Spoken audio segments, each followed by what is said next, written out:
मी जेलमधून पळून येऊन इंडियन आयडलचे ऑडिशनल देण्यासाठी आलोय सर.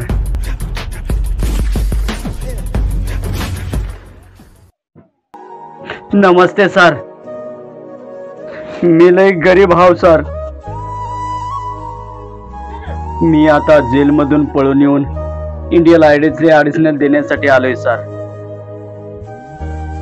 माझ्यापाशी फक्त 15 मिनिटाचा टाइम आहे सर. आणि तुम्ही म्हणत असाल की मी अपराधी आहे. ही गोष्ट खरी आहे सर. आणि तुम्ही खरं स्वतःला सर. मी माझ्या टायमानं मला कवा की अपराधी बनवलंय सर. आणि ही माझी हिस्टोरी ऐकून जगातला कोणी बी युथ ह्या रस्त्यावर कधी जाणार नाही सर. माझे आई बाप खूप गरीब होते सर. आणि आम्हाला 2 टायमाची भाकर भेटण्यासाठी खूप मुश्किल होती सर. आणि मला असं वाटत होतं की मी मोठा माणूस कवा बनेन आणि माझ्यापाशी खूप सारा पैसा कवा येईल आणि जगातले अमीर लोक चांगले चांगले कपडे लेवतात. तशी माझी इच्छा व्हायची सर. म्हणून मी खूप सारी मेहनत करायचं सर. तिचा मला पैसा 100 ते 150 रुपये मी भेटायचा सर. आणि त्या पैशामध्ये फक्त आमचं पोट जगायचं सर. दुसरं काही पण व्हायचं नाही सर. मी जंगलात जायचं आणि वाळले लाकडं तोडायचे आणि इकून आणि 2 टायमाची भाकर खायचं सर. ती बी रोटी आम्हाला टायमाला भेटायची नाही सर. असे काही दिवस लोटले सर. मग मी जंगलात गेलो आणि लाकडं तोडून घरी येत असताना मला एक जंगलामध्ये भाऊ भेटला सर. आणि त्यानं मला विचारलं, तू इतका मेहनत करतोच, तुला ह्याचा पैसा किती भेटतोय? मग मी त्याला सांगितलं, सर मी इतकी मेहनत केलं तर बी 100-150 रुपये भेटतात आणि आम्ही जगत असतो. मग त्या भाऊनं मला म्हणला, माझं एक काम कर, मी तुला पूर्ण 5,000ची रक्कम देईन. म्हणल्यावर माझ्या जिंदगीत मी 5,000 कधी बघले नव्हते सर. आणि मला ती रक्कम खूप लई वाटली. आणि मी म्हणलं की तुझं कोणतं बी काम असू दे, मी करतो. मग त्यानं मला एक सुटकेस दिला सर. आणि मला म्हणला, ही सुटकेस तू डील करून ये, मी तुला 5,000ची रक्कम देईन. आणि त्या सुटकेस मध्ये फक्त ड्रग्स होते सर, दुसरं काही नव्हतं. पण 5,000ची रक्कम लई वाटल्यामुळं मी दुसरं न सोचतानी मी सुटकेस हातात धरला आणि मी माझ्या कामाला सुरुवात केली सर. आणि ती जाऊन मी डील केलो आणि घरी आलो सर. आणि मला त्यानं 5,000 दिले सर. माझ्या जिंदगीमध्ये लई खुशी आली सर. कारण की मी 5,000ची रक्कम कधी बघली नव्हती. असेच काही दिवस लोटले सर. आणि मी त्या कामामध्ये लाखो रुपये कमिले सर. आणि मी माझ्या जिंदगीमध्ये खूप खुश होतो सर. पण ते म्हणतात ना सर, लालच हे भला बुरा है. त्याच्यासाठी माणसाला एक लालच कुठवर बी नेऊ शकते. मग मी एक दिवस मी माझं सुटकेस घेतलं आणि डीलसाठी निघालो होतो. मग काही लोकांना माझ्या बाऱ्यात पोलीसवाल्याला इन्फॉर्मेशन दिलं. आणि इन्फॉर्मेशन देऊन माझ्या बाऱ्यात सगळं काही सांगितलं. मग ते पोलीसवाले मी जायच्या रस्त्यावर थांबले सर.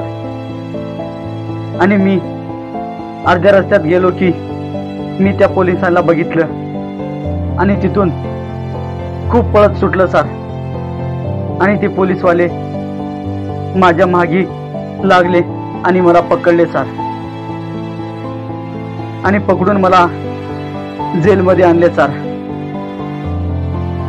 मग जेलमध्ये आणल्यावर मला लहानपणापासून खूप गाणे गायचा शौक होता सर. मी जेलमध्ये खूप गाणे गायचं आणि सगळ्या जनताला हसवायचं आणि एंटरटेनमेंट करायचं सर. असे काही दिवस चालले सर. मग मला एक पत्ता लागला की बाहेर इंडियन आयडलचं ऑडिशनल चाललंय. मग माझ्या मनात आलं आणि मी पोलीसपाशी गेलो सर. आणि मी त्यांना सांगितलं की मला 15 मिनिटाचा टाइम पाहिजे आणि मी इंडियन आयडलचं ऑडिशनल देण्यासाठी जाणार आहो. मग ते पोलीसवाले मला सोडायच्या प्रयत्नामध्ये नव्हते सर. पण मी त्यांचे हातापाया पडलं आणि त्याला मी माझी परिस्थिती सांगितलं. मग माझ्यावर त्या पोलिसनं दया केली आणि मला 15 मिनिटाचा टाइम देऊन इंडियन आयडल मध्ये घेऊन आले सर. त्यासाठी मी आज इंडियन आयडल मध्ये आलोय सर. तयार हो आप? हो मॅडम, मी तयार आहे. ठीक है, चलिए. पण माझं एक स्वप्न आहे मॅडम, मी मोठा सिंगर बनाव म्हणून.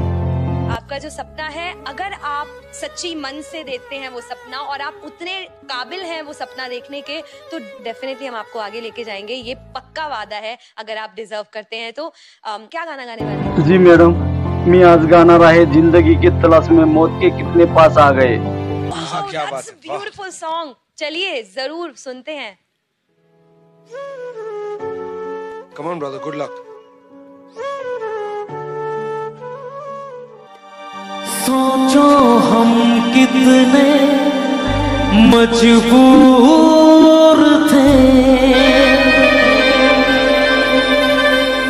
जो ना करना था वो कर गए. पीछे मुड़ के जो देखा जरा,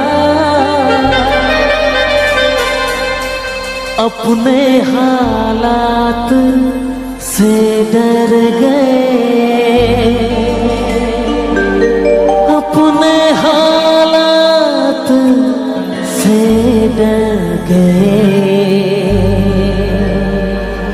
खुद के बारे में सोचे जो हम, अपने आप से शर्मा गए. जब ये सोचा तो घबरा गए.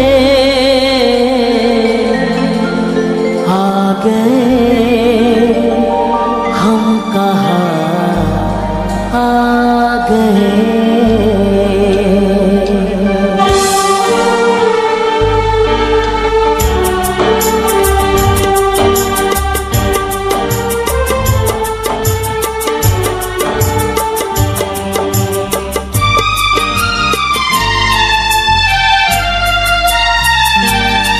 जिंदगी की तलाश में हम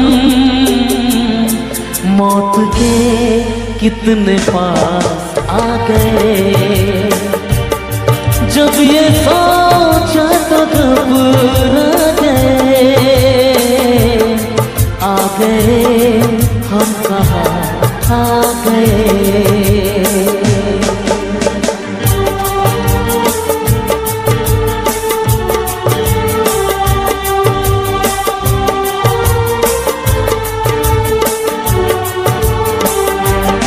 जिंदगी की तलाश में हम मौत के कितने पास आ गए।